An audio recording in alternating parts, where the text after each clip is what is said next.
সমুদ্র প্রকৌশলে নতুন বিষয় নিয়ে হাজির চীন। তারা খুলে দিচ্ছে প্রযুক্তির এক অনাবিষ্কৃত দিগন্ত। চীন এবার তৈরি করছে বিশ্বের প্রথম পুরোপুরি ভাসমান কৃত্রিম দ্বীপ।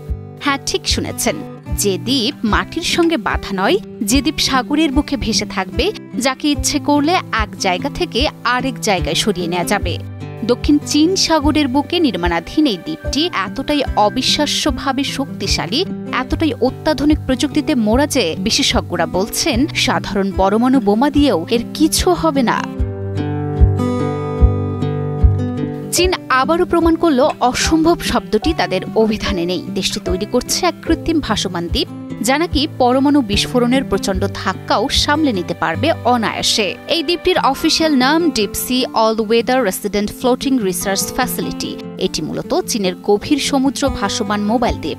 প্রায় ১ দশকের গবেষণা ও পরিকল্পনার পর এই দ্বীপের নির্মাণ শুরু হয়েছে। দ্বীপটির দৈর্ঘ্য হবে ১৩৮ মিটার এবং প্রস্থ ৮৫ মিটার, আর পানির ওপর প্রধান ডেক থাকবে ৪৫ মিটার উঁচুতে। সবকিছু ঠিকঠাক থাকলে ২০২৮ সালেই উদ্বোধন হবে এই ভবিষ্যৎ প্রযুক্তির বিস্ময়।